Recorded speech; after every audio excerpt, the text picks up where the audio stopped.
Hey everyone, welcome to the TEN7 Podcast. This is the first episode of a special 5-part series called Meeting the Moment, Using Data to Reimagine Criminal Justice. I'm your host, Ivan Stegic. This series is a partnership with Recidiviz, a nonprofit organization that is using data-driven tools to help guide change in the criminal justice system.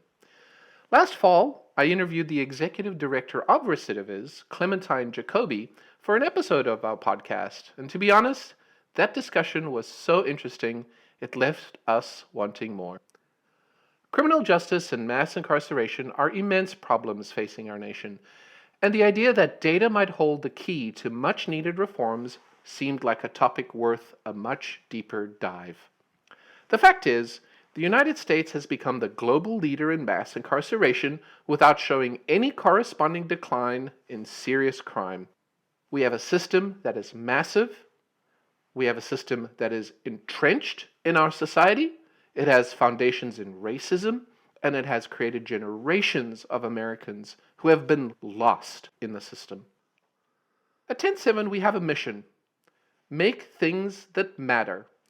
So exploring the issue of mass incarceration fits within our values, and we deeply appreciate the partnership of Recidiviz in making this series happen. Over the next 5 weeks, we'll look at this issue from a number of different angles.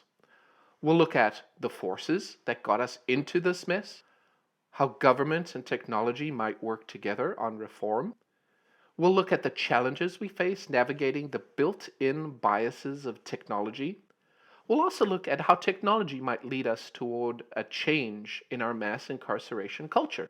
And finally, we'll finish the series by looking for signs of hope that solutions are on the horizon. Each of the episodes will feature an interview with a Recidiviz expert, but we also wanted to be sure to ground this entire discussion in the fact that incarceration is a human issue and that it impacts people's lives in a profound way. That's why we're going to lead off each podcast episode with the story of Tarra Simmons, a state legislator in Washington who spent time in prison and has worked hard to overcome the many obstacles that can prevent people from escaping the criminal justice system. Tarra's voice reminds us that this issue is not just about data, it is about human lives, and it is about hope. With that, I'd like to introduce part 1 of our discussion with Tarra Simmons as she tells us about her path and her experience in the criminal justice system.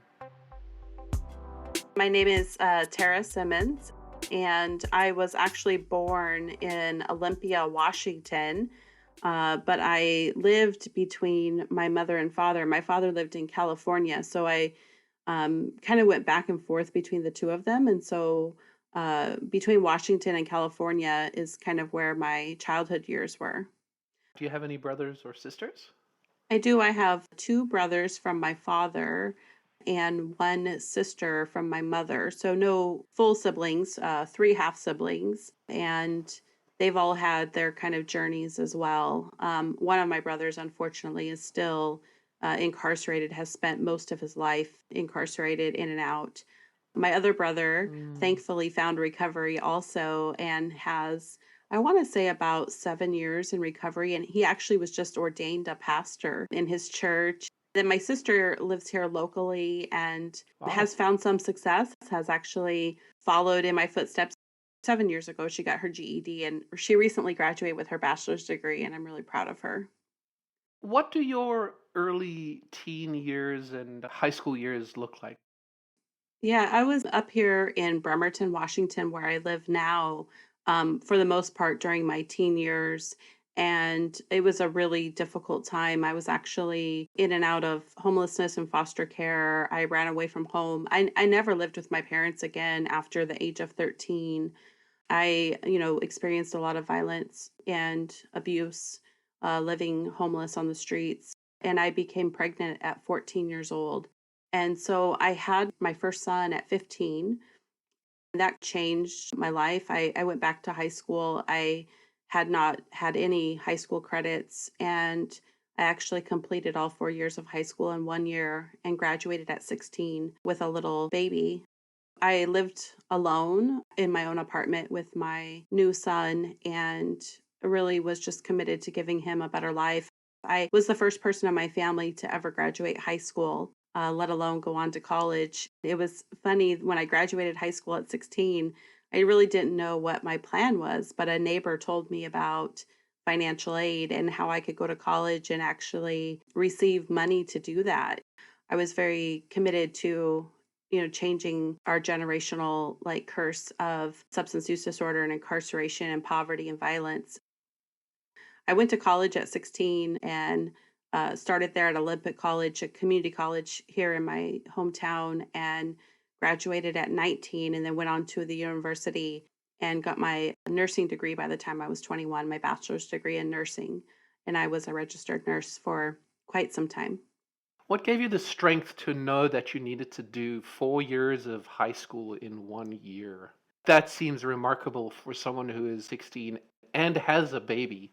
I think it was a real deep commitment to doing my best to change the circumstances for my son. And I was really motivated by being in poverty. Honestly, I did not want to continue to live in poverty. And so I really just wanted to get through school so I could start earning some income and not raise my son in poverty. What happened after you graduated?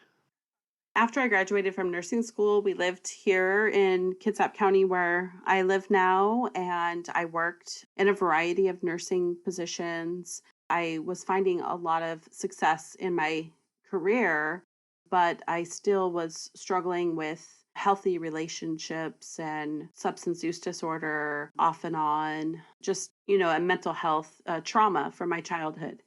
I think what I've learned, really along the way is that the adverse childhood experiences, unless you really get the opportunity to heal those, it's going to impact your life forever. And so now reflecting back on that period of time where I might have been successful to other people on the outside, I was really struggling with a lot of trauma and emotional issues because of my childhood still. Yeah, your early years are so formative and they kind of set the course for your future in the most part. And it's so hard to change that given your circumstances. Can you talk a little bit about what event occurred in your 20s that sent you on the downward spiral? Well, I think it's a culmination of events. And so, my father dying was definitely a part of what led to me being around illegal drugs again and pushing me into addiction of illegal drugs. But I will say, when my father died, like I had been trying to care for him and also work and raise my kids. And it was a lot. I was already taking prescription drugs prescribed by my doctor, and also I had an injury where I had fallen down some stairs. And so doctors were prescribing me opiates for the pain and then uppers like Adderall to give me more energy. I was under the care of a couple of doctors who, in retrospect, were trying to help me with prescription drugs. But these prescription drugs were causing me to not make good decisions either. But when my father passed away, it was a time of obviously deep grief and emotional pain, but then also my family members who were active illegal drug users started coming around to like share in the grief together. And they were doing illegal drugs. And that's where I ended up switching from my prescription drugs into illegal drugs. And that was ultimately my demise within the period of 10 months of using illegal drugs every day. I had been arrested 3 different times for theft and for selling my prescription drugs to get illegal drugs. Yeah, that was a really difficult time. And I was out of control. And yeah, was arrested 3 times before I ended up going to prison. Well, the biggest charge was delivery of my oxycodone. And so I sold to an informant, a few pills. I wasn't like pushing kilos, but it's still illegal, and that was the charge that actually sent me to prison.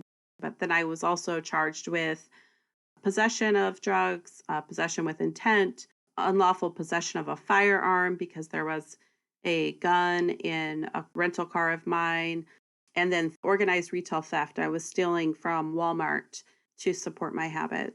I got 5 charges all at once and ended up with a 30-month prison sentence. Wow. How do you feel about the informant? I guess when you said informant, it made me think like you were set up or something. How do you feel now about the situation that you were in compared to how you felt back then? Obviously, I don't have any resentment towards them. They were also a sick person suffering with substance use disorder. And it's kind of the tactics that, law enforcement uses to try to get to the top. And they asked me, when they arrested me that, basically my charges could go away if I also cooperated with them and did these like control buys on someone else.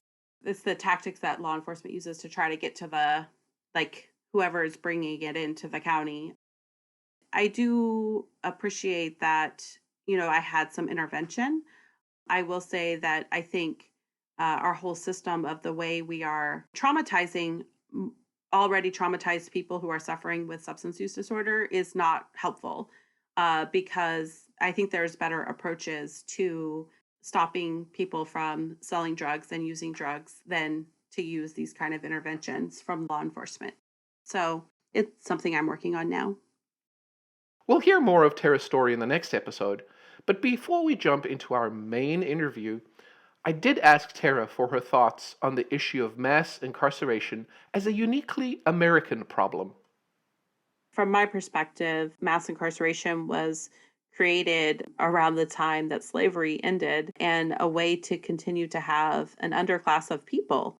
And you can no longer discriminate against people based on their skin color, but you can discriminate based on a conviction record. It was trying to kind of weed out the deserving and undeserving people in our country.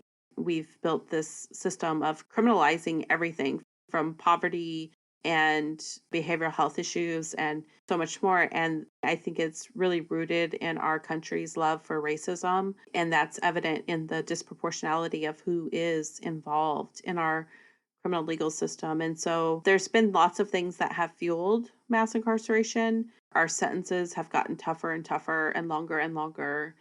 We've passed things like mandatory minimums and 3 strikes you're out.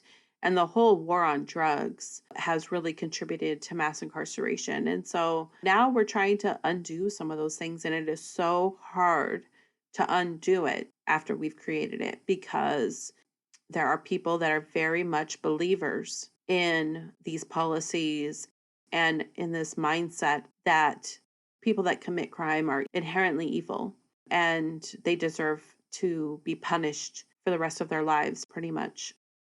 And it's so hard to undo it. And I have to fight every day to re-educate and look at science and data that shows that, after about 15 years, you're not really getting any further rehabilitation. You're not improving public safety by keeping people in cages. You're spending a lot of money doing that. And you're not getting the public safety benefits of those kinds of policies.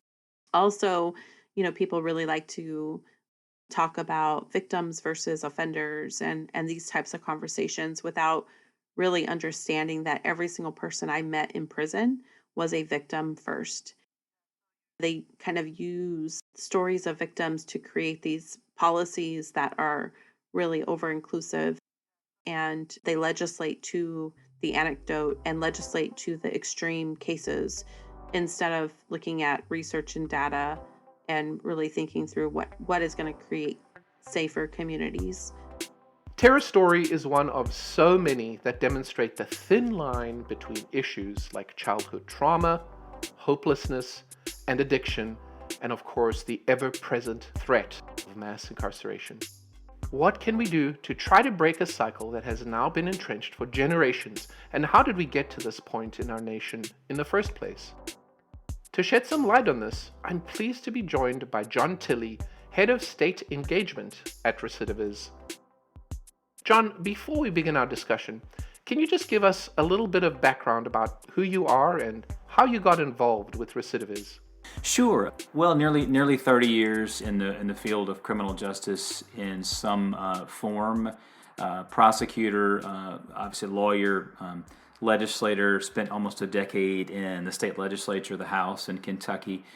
Moved to an appointment to be the Secretary of the Justice and Public Safety Cabinet in Kentucky, which housed everything from corrections to the state police to public defense and a number of things in between, including juvenile justice system. And have spent most of that time pushing to reform the system and to get better outcomes and to achieve a better return on investment in public safety generally, and a more just, to make for a more efficient and just system, a more fair system. And what's your initial reaction to Tarra's story? I know Tarra and love that she is serving in a state legislature, and she said so many things which resonated. From the idea that the vast majority of those who are serving time in prison or jail are victims themselves. That legislation is often to the extreme. I think Justice Holmes essentially said something more eloquently than this, but that bad incidents, bad cases make bad law, and I've witnessed that over the near decade I was in the legislature, and certainly before and after as well. It certainly began long before my time, and is still going on. I witnessed it as I watched some testimony just this past month, and so it continues despite knowing more than we did when it began.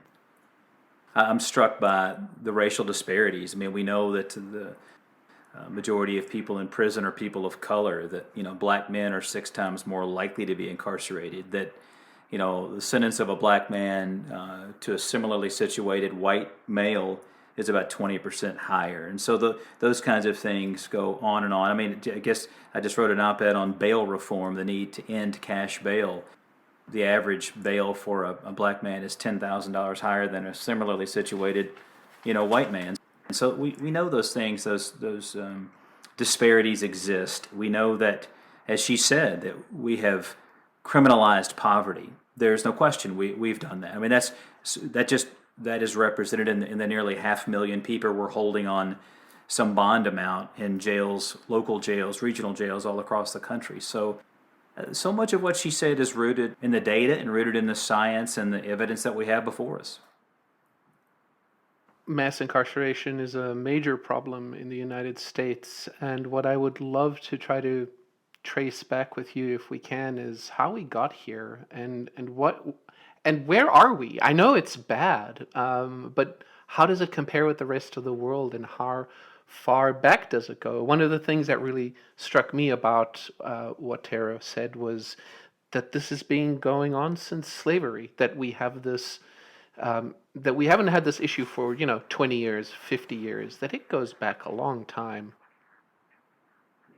Obviously, it goes back. I think what's more instructive is to look at this explosion in the population, which really began in 1980 and continues to today, despite some modest declines in population. So just look at, well, first of all, where do we go back to what you initially said? Where do we rank in the world? What's our place in the world? And I think this has been said so many times, but it bears repeating.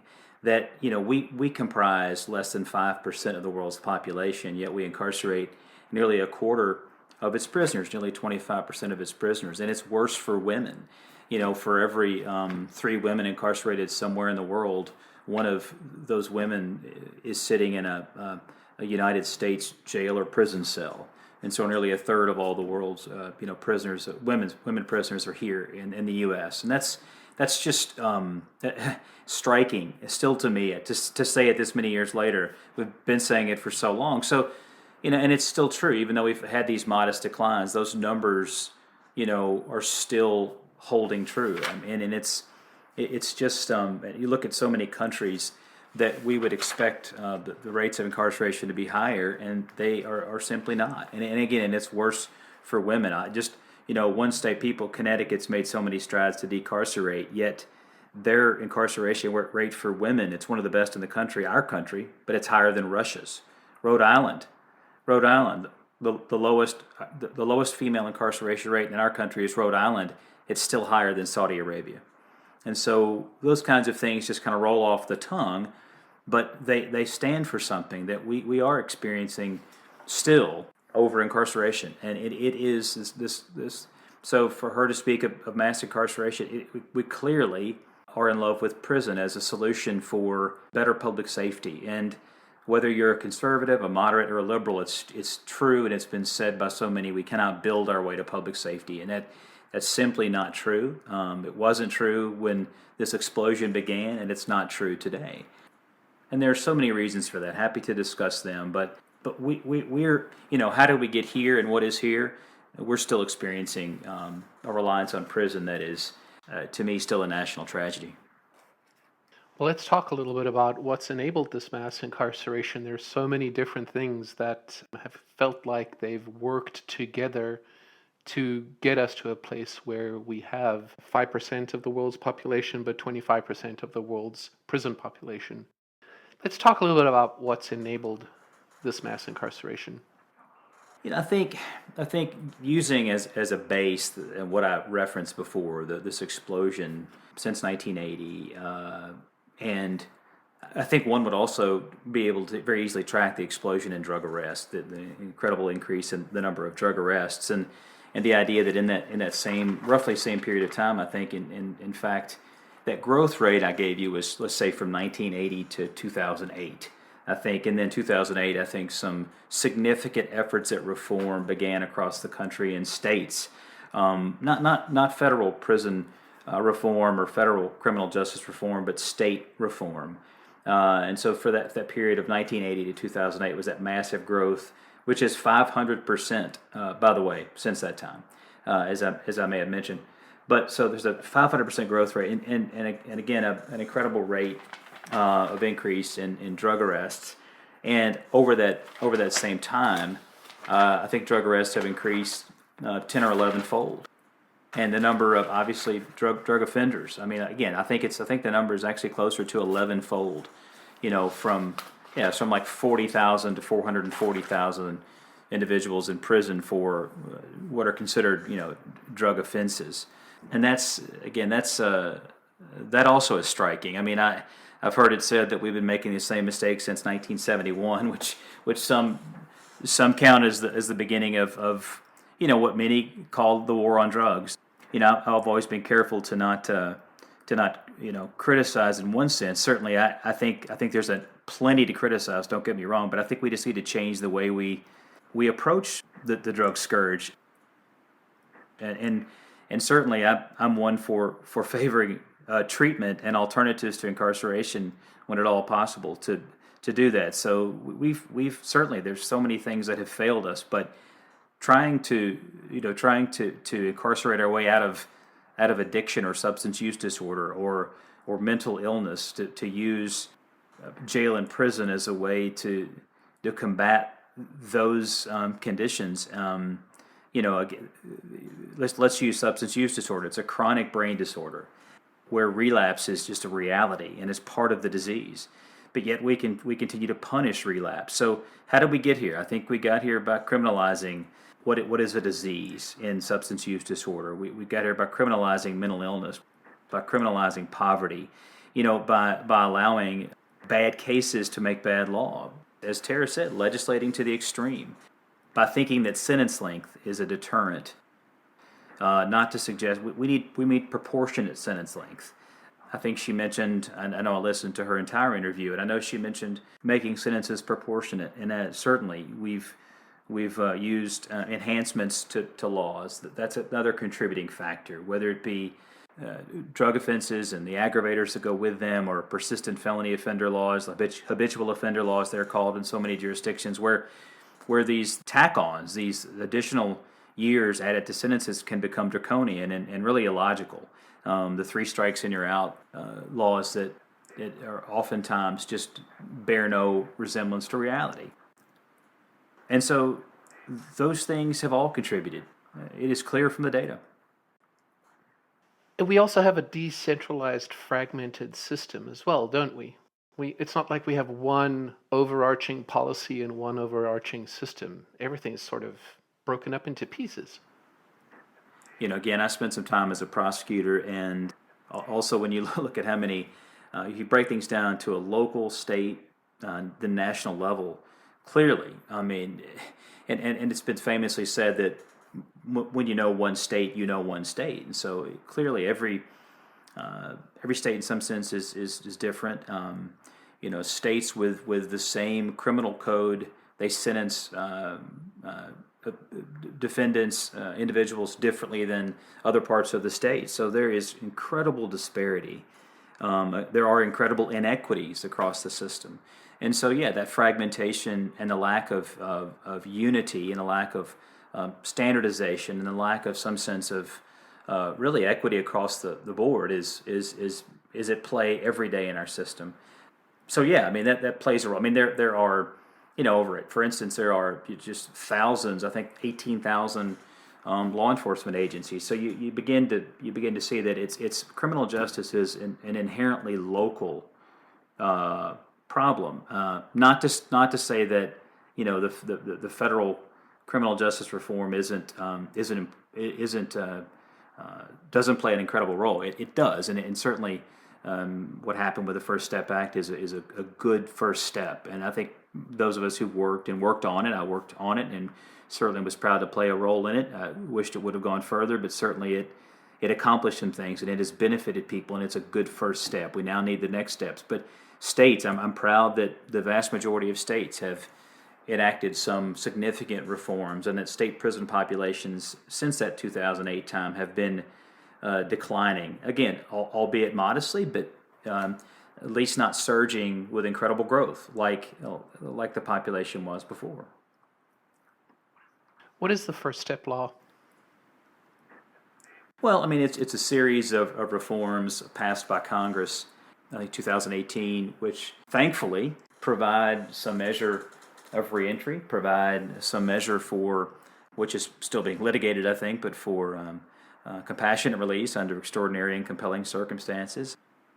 Right some of the wrongs that I think existed. It's really overall, without going into great detail. And I served on a task force that provided some next steps to the First Step Act. But I think for those of us who want to see additional steps, we're very happy to see a first step, and it matters that we have these reforms in place. It matters on so many levels.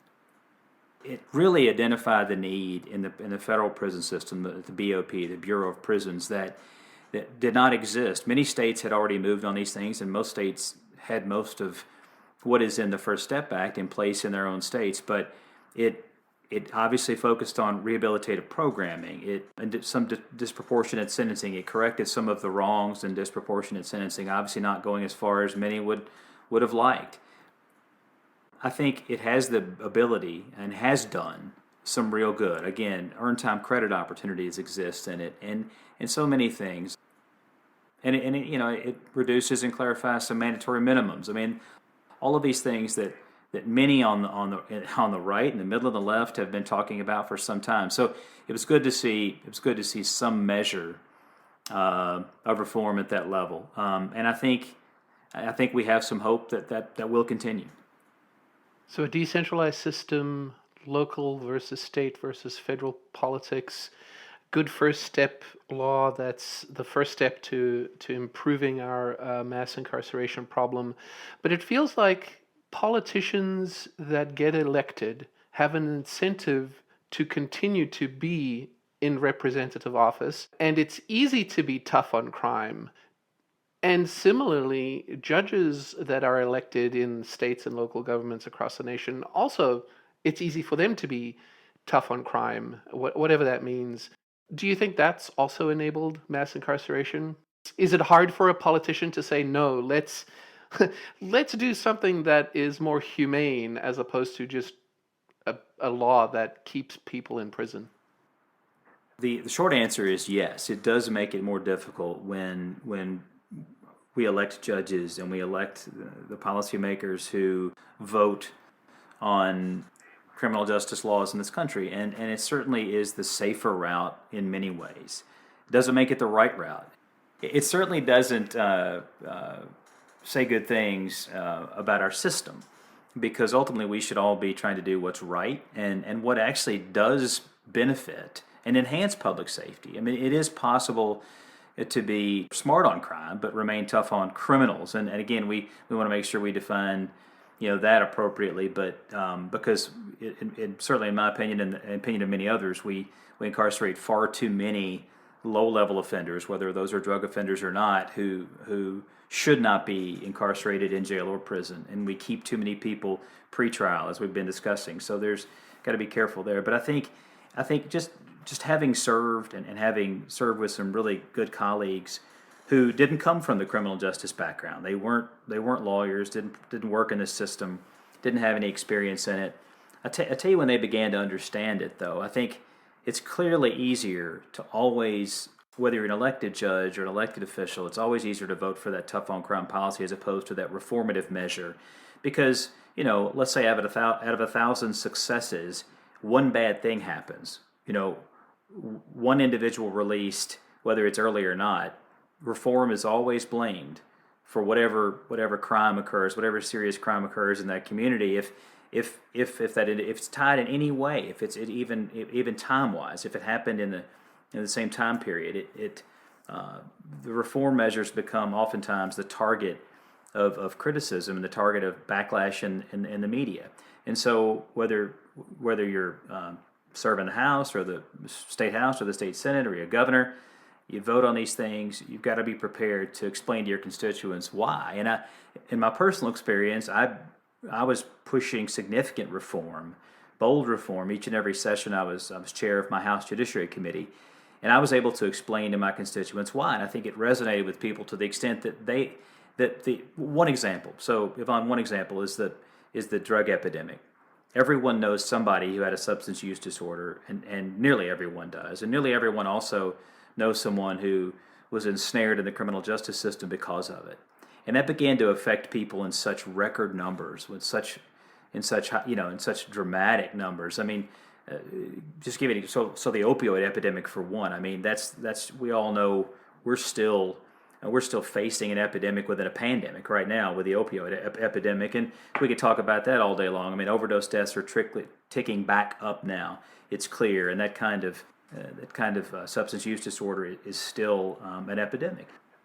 With that said, I think there began to be an understanding in communities and in constituencies that if you frame it in that way, I think that was one of the openings that we know that drug arrests are up, and we know that continuing to fight the drug war in the same way. Now we need to battle this epidemic, but to fight the same traditional drug war under the guise that we can just lock everyone up and problem solved is just an absolute fallacy, and people began to realize that. So alternative approaches became accepted.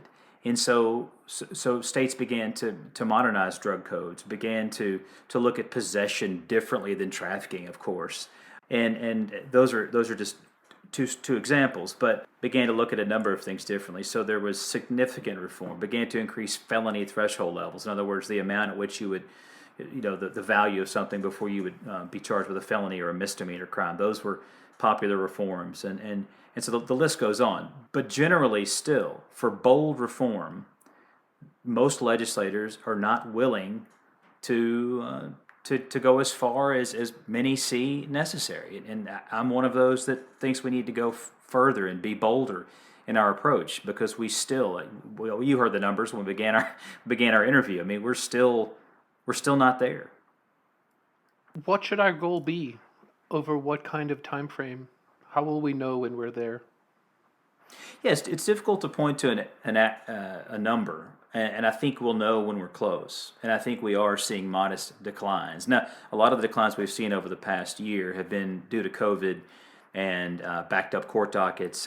Sadly, the dam will eventually break, and you'll see populations go back up from some of these declines of the past few months. But generally, still, we've seen modest declines, and I think until it's always difficult when I'm talking to a group, whether I was an elected office or appointed office in the executive branch, to say to those wanting to know more, I'd say, we live in a country that values liberty and our freedom And we've seen that it's don't obviously that's a battle cry, but we also live in a country which values prison and takes away liberty for things that it shouldn't, in my opinion. Again, in the opinion of many others. I mean, and I think the numbers bear that out. And so when we get to a point where we, as a country that values freedom and liberty, as we do, and as we rightly do, under the Constitution, when we get to a point where we're no longer the world leader in incarceration, and we're closer to an average or below that average, and we're closer to understanding that the people serving in prison we're afraid of rather than simply mad at. So we need to distinguish. I think that cannot be said enough. That quote's been attributed to me, and it's not. Didn't, in my state, at least, it was and it did not come from me, but it was one that resonated with people, that we need to distinguish who we're mad at and who we're afraid of. Prison exists for a reason, but it shouldn't exist for all reasons, and it really should be relegated to housing our most serious offenders. Those prison beds need to be reserved for those who need to be segregated from society. And I think we can. I think we can find alternatives, and we have found a number of alternatives for others that are far more beneficial and provide far more public safety, by the way, for our communities. One of the things that Tarra really stuck out for me, what Tarra said, was that every single person she met in prison was a victim first. And getting people to really talk about the fact that these offenders were victims first. And that really stuck out to me.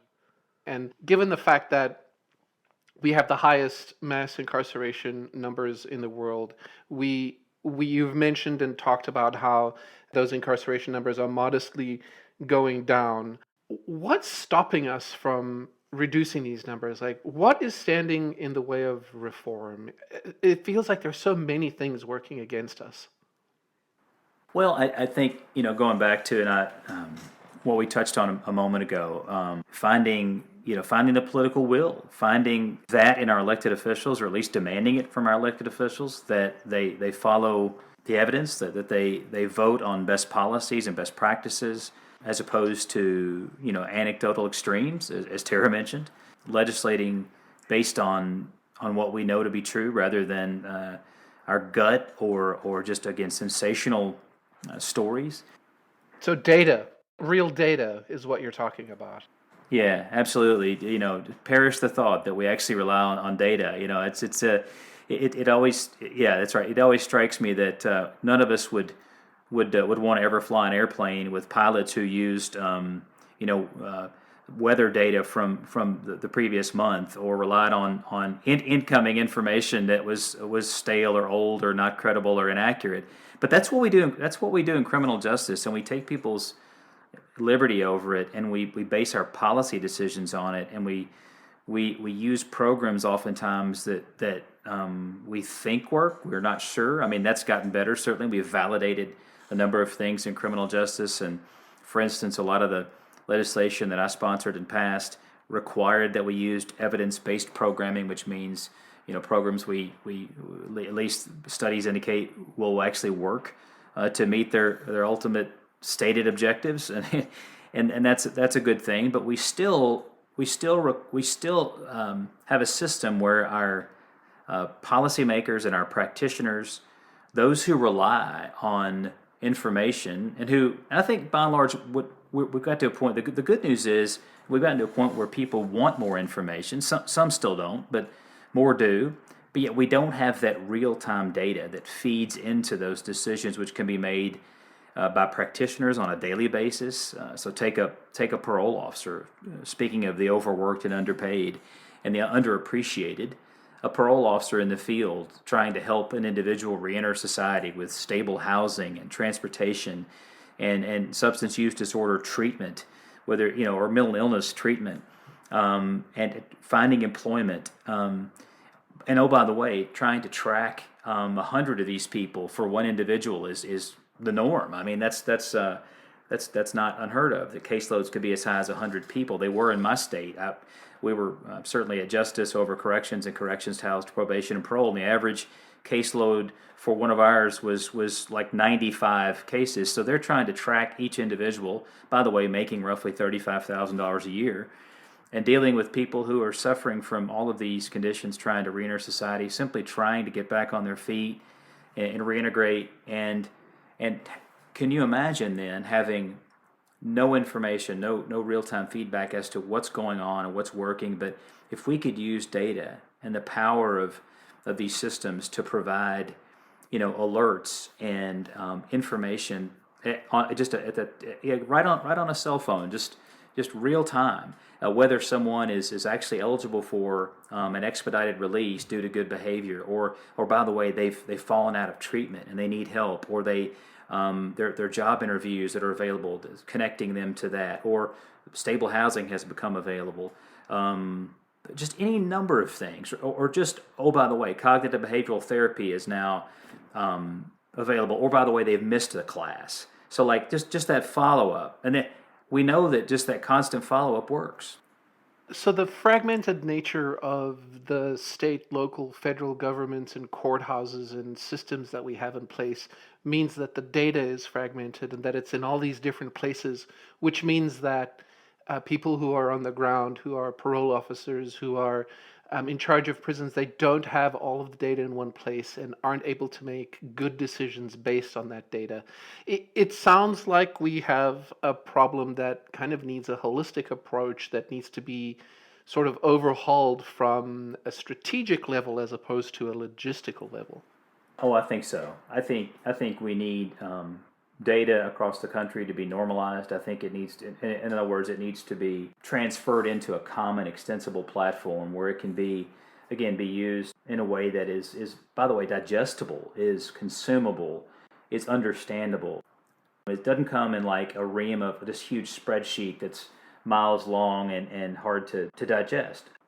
Those who would want to know about a particular policy, we can't expect our legislators, and again, I can be critical, but I can also certainly be supportive and defensive of how difficult the job can be. You're trying to keep track of hundreds of issues.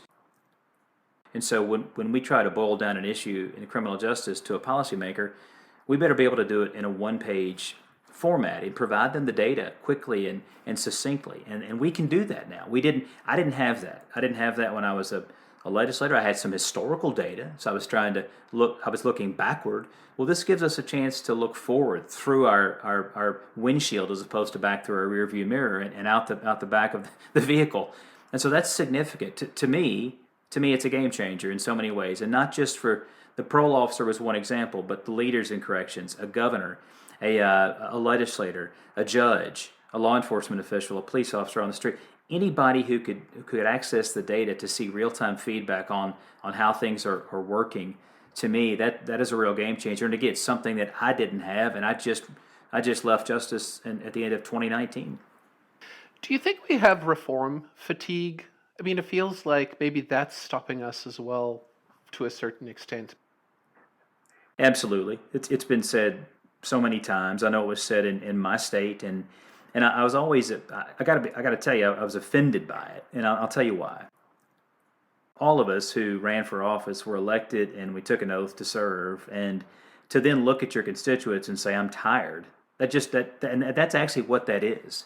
It's like it's just I'm tired. Well, are you tired? So you're going to quit on It's just so we passed education reform a number of years ago. Are we going to stop passing good measures to help educate our children and others in higher ed? I mean, are we going to stop? We have transportation fatigue. I mean, it seems to me that they just.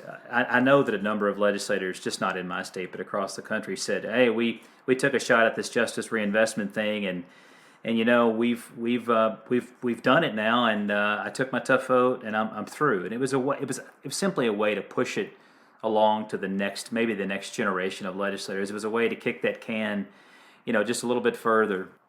It just always struck me as really irresponsible. And if you tell me you don't agree, I could actually respect that. I just don't agree with it, and I had a number of people tell me that. I think they're wrong, but I could respect that as opposed to giving me a some kind of reason that sounds like I'm tired. Why do you keep working on this? It comes from an internal, I think, fire that just continues to burn. I remember the first time I was a young prosecutor and worked in the system. I defended cases as well, and always considered myself fairly balanced in my approach, and never forgot the words of a mentor when I began prosecuting that said, "It's not about what you can do, but it's about what you should do." And I always took a lot of pride in that. But I can remember going to a legislative conference, my first, and hearing for the first time that we led the world in incarceration. So those very numbers we just discussed were put to me, and I was flabbergasted. I didn't have any appreciation for where we ranked as a country, or for that matter as a state. My state at that time, Kentucky, never understood that, and it frankly it embarrassed me. It angered me. It saddened me. It embarrassed me for my state at the time.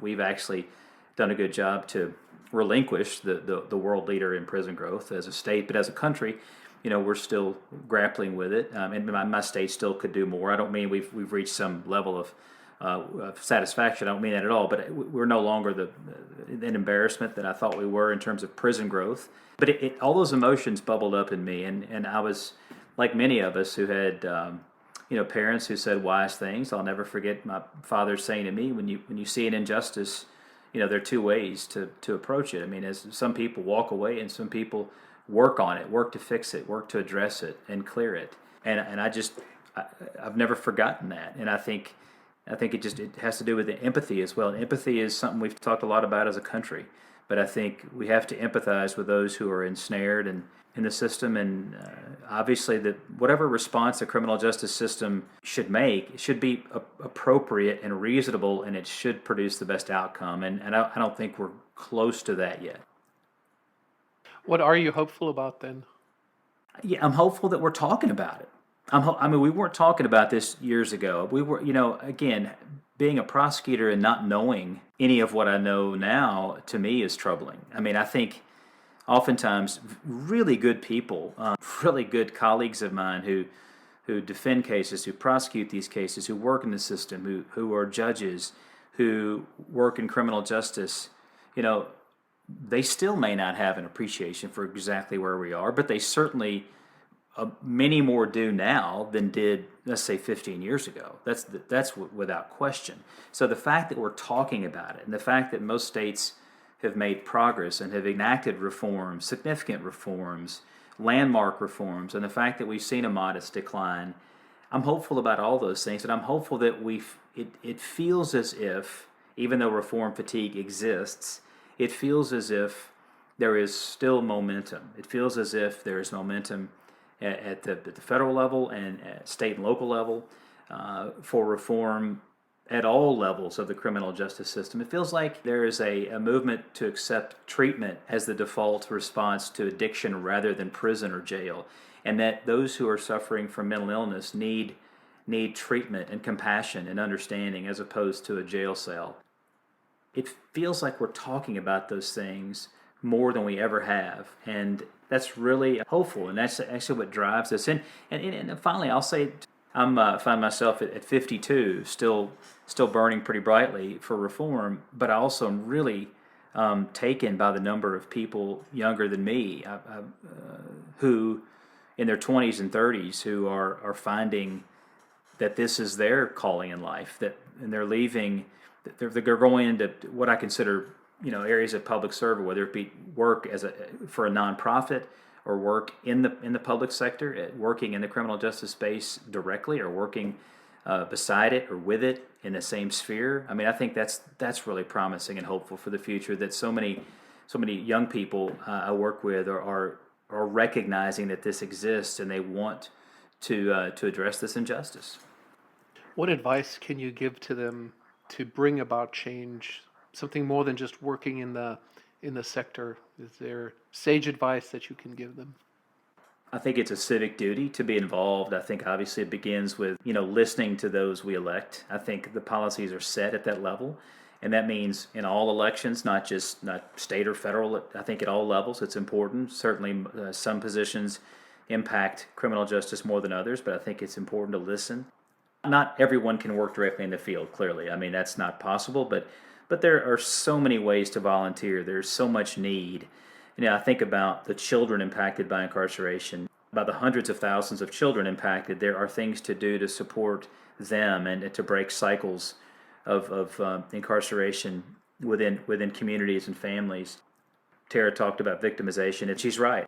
When I visited our women's facilities here in my state, and I've visited them across the country, I'm always struck by the stories from people in prison generally, but even more so with women in prison, the level of emotional and physical and sexual abuse, sadly. So they can get involved at supporting shelters and crisis centers and homeless shelters and working to do any number of things that can serve as a response to what are society's problems and not just the problems of the criminal justice system. And by the way, that's something I haven't said, but for those who work in the system, we've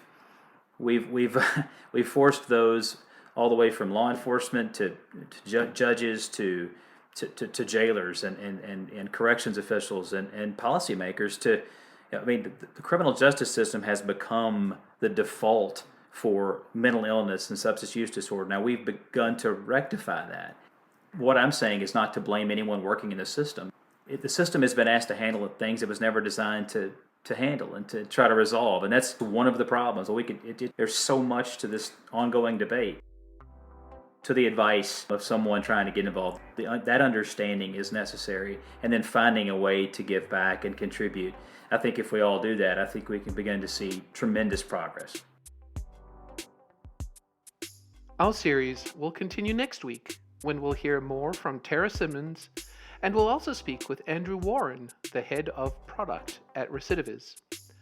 Among the topics we'll discuss is how government has failed to use data to make a meaningful difference in keeping people out of the criminal justice system. Here's some of what Andrew had to say. I think what we really need is a focus on outcomes, not on processes and not on operations. If every agency focuses right now on, are we fulfilling the number of contacts that we're required to with folks who are on supervision? Am I checking the box on, the set of programming I was required to give this person, etc.? But they're not seeing the outcome metrics, and they're not creating a feedback loop to those metrics. Then all we're doing is kind of the system serves itself, it doesn't serve the people who are a part of it. If the criminal justice system could cross all of those different silos of the courts and the police and the corrections and the supervision folks and get data in one place that allowed them to see what was the end-to-end outcome for the people, then I think you'd see a lot more focus on getting folks IDs as soon as they get out of prison, getting folks the resources that they need to get set back up in a society that they left 20, 30 years ago before there were even smartphones. There's just not that much focus on the human side of the issue because no one's looking at the outcomes a lot of the time.